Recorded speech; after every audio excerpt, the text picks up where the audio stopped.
The story opens on a massive alien space station where the Galactic War Council meets. Representatives from dozens of advanced alien species gather around a holographic display showing Earth's military forces in action. The aliens watch with obvious amusement as human soldiers engage in what they consider primitive combat tactics. Commander Vex of the Blue Scale Empire leads the discussion. He points to the display showing human infantry moving in small squads, using cover and advance. Tactics that have remained largely unchanged for centuries. The assembled aliens laugh at what they see as outdated methods. "Look at them," Vex says with contempt. "Still crawling in dirt like their ancestors. While we have mastered energy shields and hover technology, these humans still hide behind rocks. And metal barriers." Admiral Kor from the Crystal Dominion adds his voice to the mockery. "Their weapons are so crude. Projectile launchers that require direct line of sight. No quantum targeting, no phase manipulation. It's almost sad to watch." The aliens continue their ridicule, comparing human tactics to their own advanced warfare methods. They discuss their energy barriers that can deflect any physical projectile, their floating combat platforms that make ground-based cover useless, and their advanced AI systems that can predict and counter enemy movements before they happen. Meanwhile, on Earth, the human military leadership watches the same feeds. They know the aliens are observing them, studying their methods.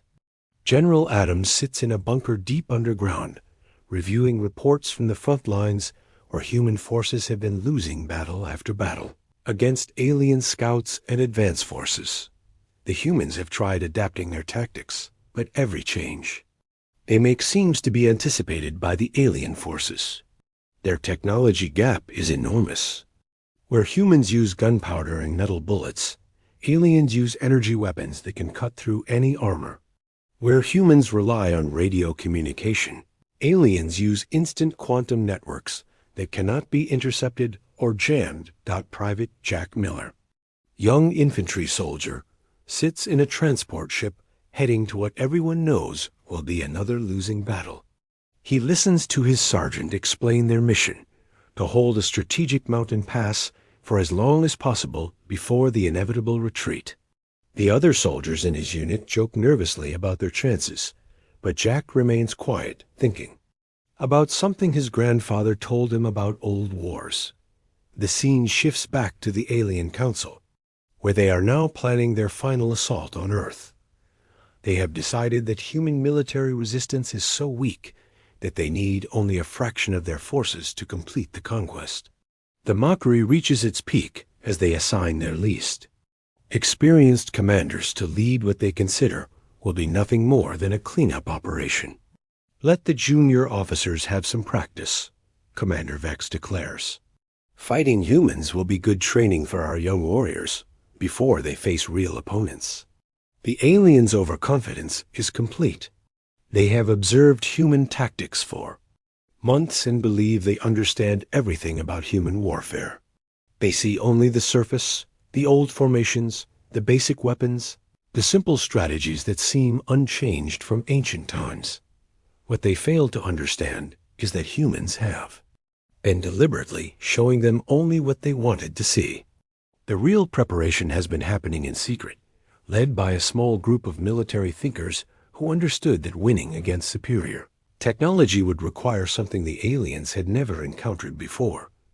General Adams receives a coded message that makes him smile for the first time in months. Phase 1 of the real plan is complete. The aliens think they know everything about human combat methods, but they have only seen the show. The performance designed to make them overconfident and careless. As Part 1 ends, Private Miller's transport approaches the landing zone. He checks his equipment one final time, but hidden in his pack are items that don't appear on any official manifest. Small devices that represent months of secret development, tools that will soon change everything the aliens think they know about human warfare. The stage is set for a confrontation where overconfident aliens, expecting easy victory, over primitive humans are about to discover that sometimes the oldest predator on the block has learned a few new tricks. The mockery that fills the alien council chambers will soon turn to shock as they realize that humans have been playing a much deeper game than anyone imagined. The countdown to the real war begins, and neither side fully understands what is about to unfold. Private Jack Miller hits the ground running as his transport drops him and 40 other soldiers into what looks like a standard defensive position. The Rocky Mountain Pass stretches before them, with natural cover positions that any military textbook would recommend.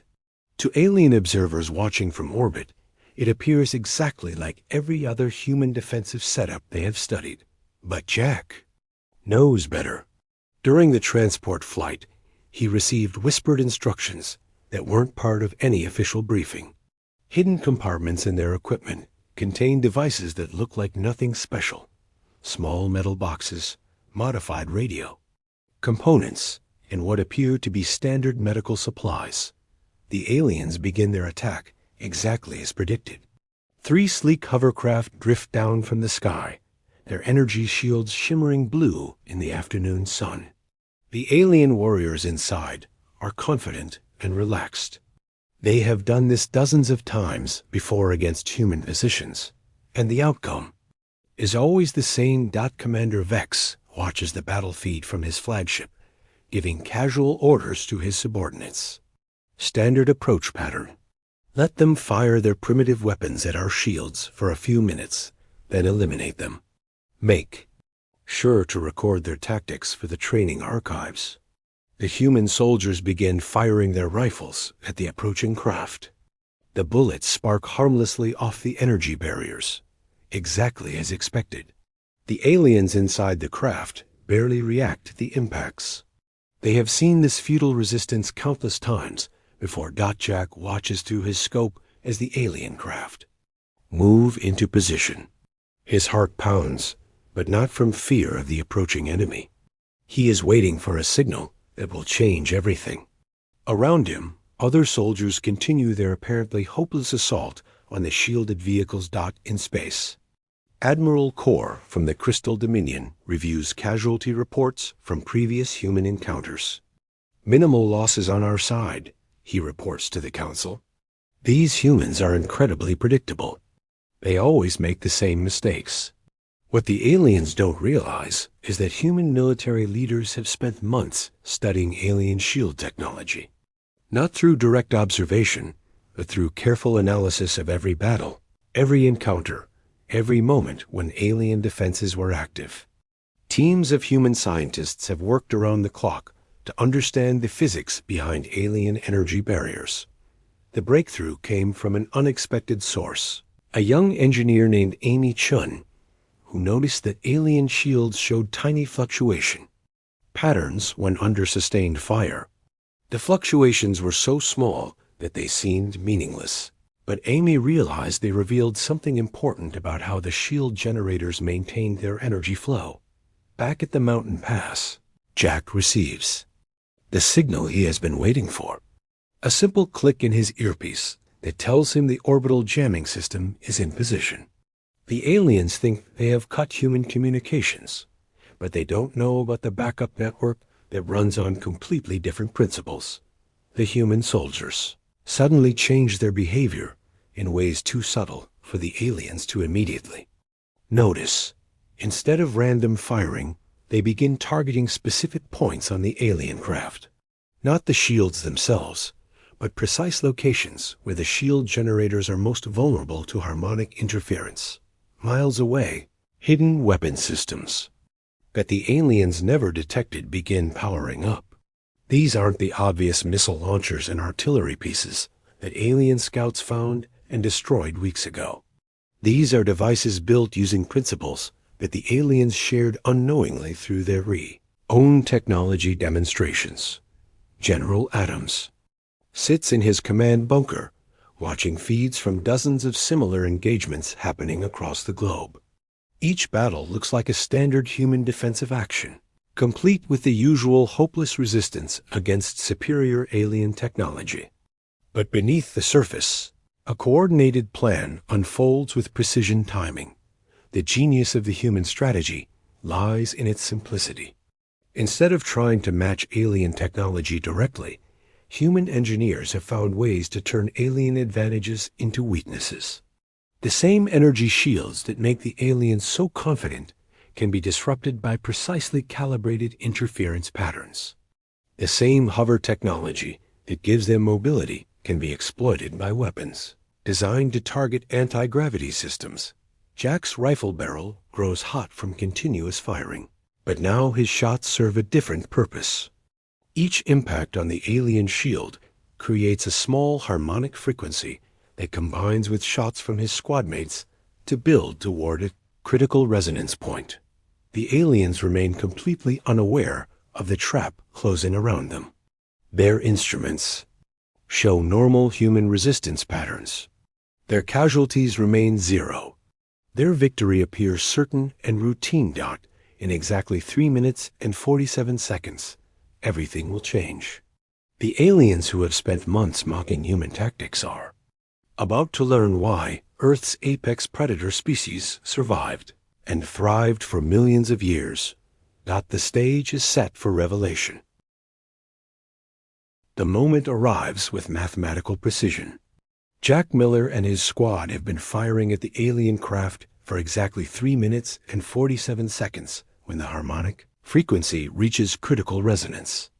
The blue shimmer of the energy shields begins to flicker in ways the aliens had never seen before. Commander Vex notices the anomaly first. "What's happening to Shield Unit 3? He demands, staring at the readings from his command screen. The energy barrier around one of the hovercraft is showing fluctuation patterns that don't match any known interference methods. On the ground, Jack doesn't wait for orders. He pulls one of the mysterious devices from his pack, a small cylinder that looks like a standard smoke grenade. But when he activates it, instead of producing concealing smoke, it emits a precisely tuned electromagnetic pulse designed to exploit the shield fluctuations his team has created. The effect is immediate and devastating. The energy barrier around the first alien craft doesn't just fail. It collapses in a cascade reaction that overloads the hover drive systems. The sleek vehicle drops from the sky like a stone, crashing into the rocky ground with an impact that sends shockwaves through the alien command structure. Admiral Kor watches in stunned silence as his instruments register the impossible. How did they bring down a shielded craft with primitive weapons? He asks, but no one has an answer because no one understands what just happened. The aliens in the remaining 2 craft panic and break formation, exactly as human strategists predicted they would. Alien training emphasizes technological superiority and coordinated attacks using energy shields and hover mobility.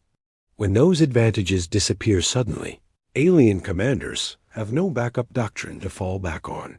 Jack's team moves with practiced efficiency, switching to tactics the aliens have never observed before. Instead of holding defensive positions, the humans begin rapid movement patterns that make them impossible to target with alien energy weapons designed for stationary or predictable targets. But the real surprise is just beginning. From hidden positions throughout the mountain range, camouflaged human soldiers emerge with weapons that the aliens have never seen in any of their intelligence reports.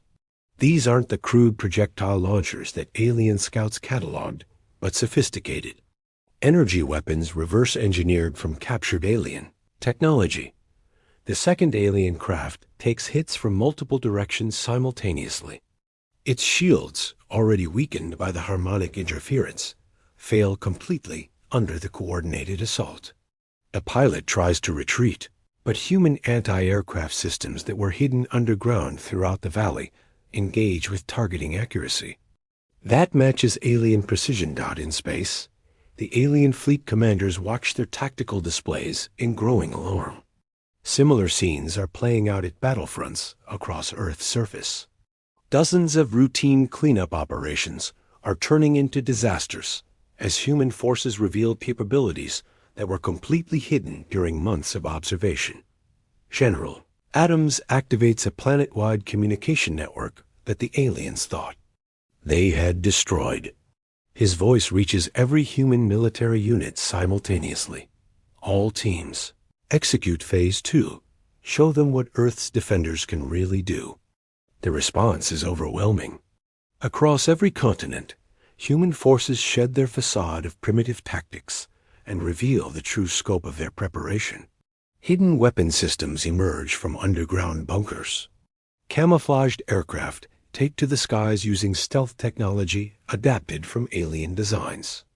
Orbital defense platforms that aliens never detected power up and begin targeting the invasion fleet. Commander, Vex realizes the horrible truth as reports flood in from across the planet. They were acting, he says in shock. Everything we observed, every tactical display we studied, it was all deliberate deception. The humans had learned from every previous alien invasion of other worlds. They studied the patterns, understood the alien mindset, and realized that defeating superior technology required superior strategy. By appearing weak and primitive, they lured the aliens into complacency and overconfidence. Jack Miller, still fighting at the mountain pass, watches the third alien craft attempt to flee the battle zone. But human air support that the aliens never suspected existed intercepts it with missiles that track using alien guidance systems. The explosion lights up the afternoon sky, marking the first major victory in what everyone thought would be humanity's final defeat. The revelation spreads through the alien fleet like wildfire. The primitive humans they came to conquer had been playing a game several levels deeper than anyone imagined. The species that aliens mocked for using old-fashioned tactics had actually been using the oldest tactical principle of all. Know your enemy better than they know themselves. The war everyone expected to last hours is about to become something completely different. Earth's true defenses are finally revealed, and the hunters are about to become the hunted. Within hours of the first shield failures, the tide of battle shifts dramatically across all fronts. Jack Miller's squad has linked up with other human units emerging from hidden positions throughout the mountain range, and together they form a coordinated force that moves with precision the aliens never anticipated from primitive human tactics. The alien fleet in orbit faces an even bigger shock. Weapon systems that their sensors never detected begin firing from Earth's surface, using energy signatures that perfectly mimic alien technology. Admiral Kor realizes with growing horror that humans have not only studied alien weapons, they have improved upon them. Impossible, he mutters, watching as human orbital defenses punch through ship shields that should be impervious to anything Earth-based. Our intelligence reports showed no manufacturing capability for this level of technology.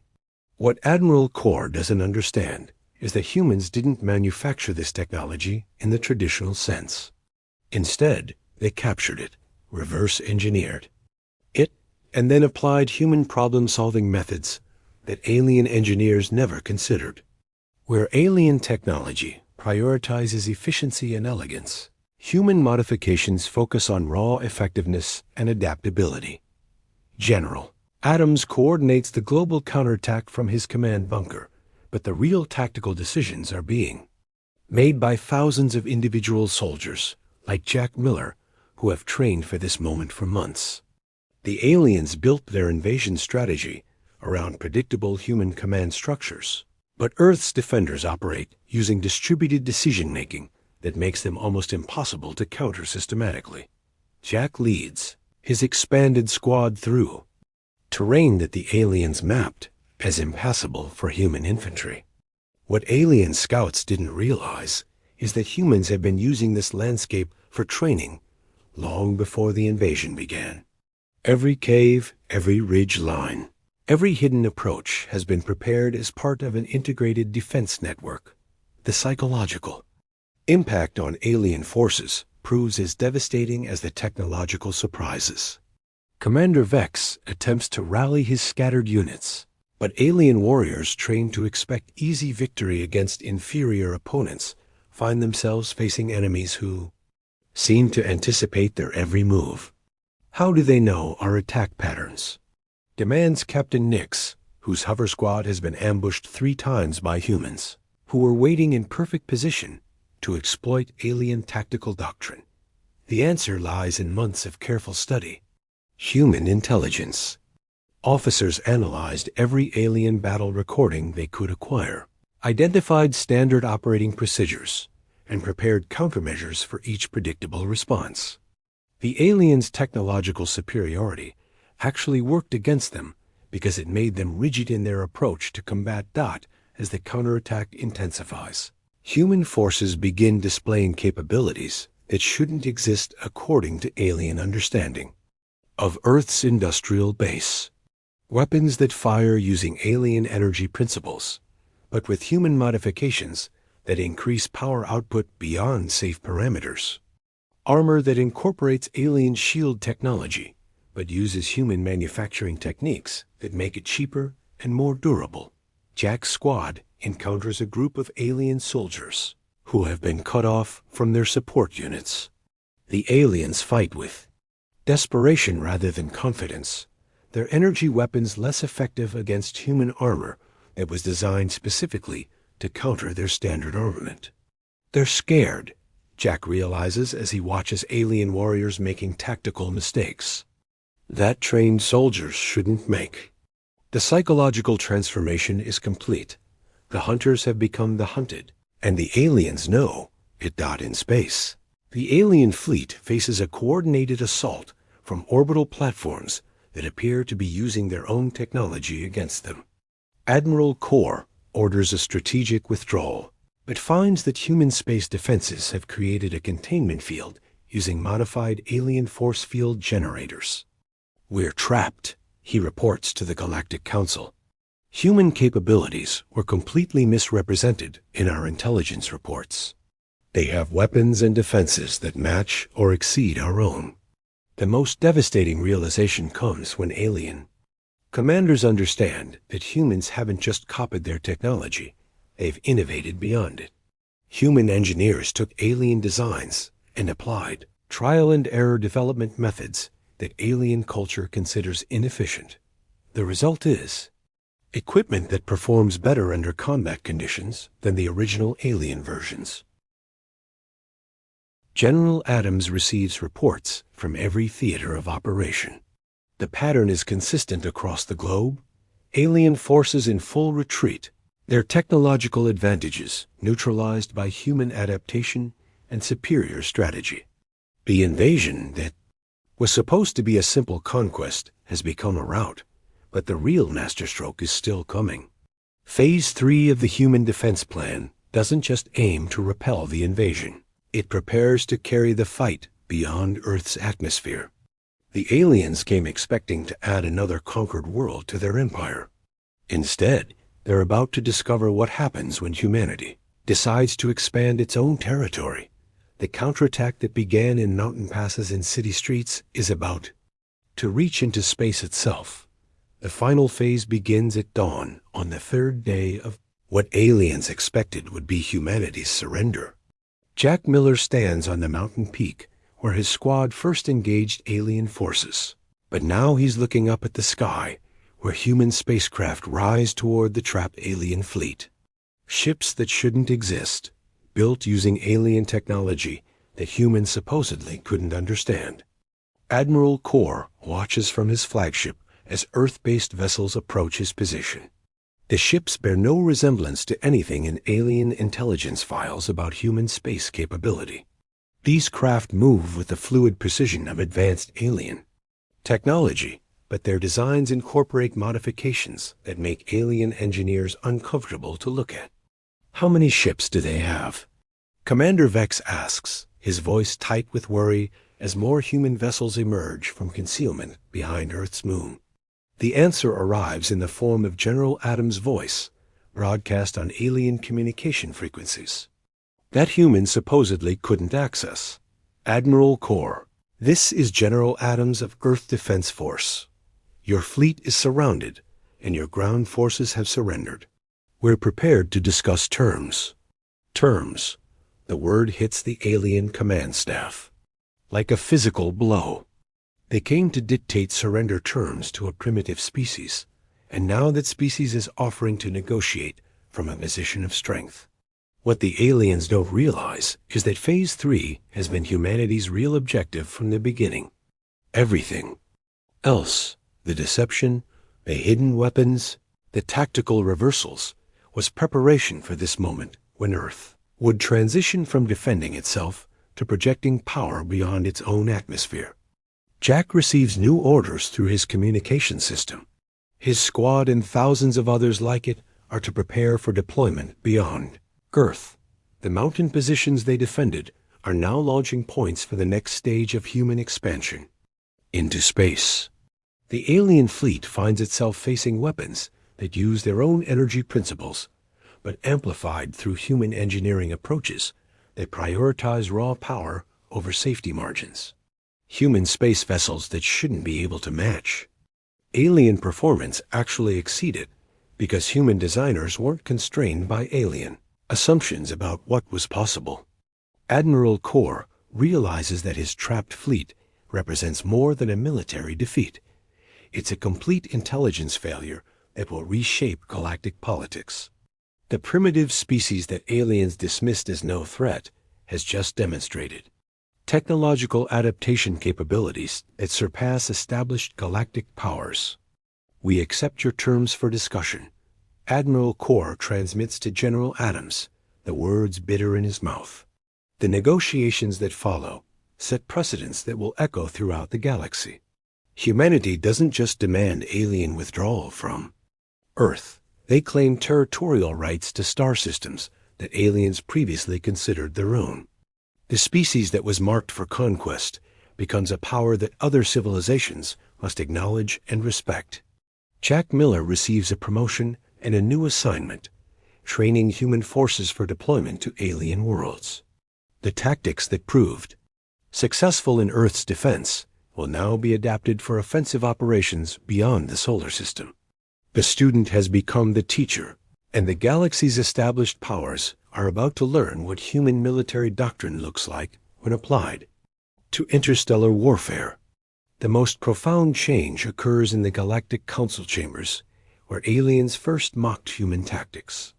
Commander Vex now sits in a smaller chair at a table where humans occupy positions of equal status. The laughter that once filled the room has been replaced by respectful silence when human representatives speak. General Adams addresses the Council for the first time as Earth's official representative. We appreciate the learning opportunity your invasion provided. Our defensive capabilities improved considerably through practical application against your forces. The statement contains layers of meaning that make alien diplomats uncomfortable. Humans are politely thanking them for serving as test subjects in the development of Earth's military technology. The invasion that was supposed to demonstrate alien superiority became a training exercise that prepared humanity for galactic expansion. Years later, when military historians analyze the war, they identify the key factor that determined its outcome: human adaptability combined with strategic deception. The aliens made the classic mistake of underestimating an opponent based on surface observations, while humans applied their species' greatest strength, the ability to learn, adapt, and innovate under pressure. Jack Miller eventually retires as a general, having served in campaigns across multiple star systems. But he never forgets the moment when Private Jack Miller pulled that first harmonic disruptor from his pack and watched an alien shield fail. That moment when humanity announced to the galaxy that Earth's apex predator species was ready to claim its place among the stars. The aliens came to mock human tactics. They left having learned that sometimes the oldest predator on the block has been waiting patiently for the right moment to show what it can really do. The galaxy will never be the same.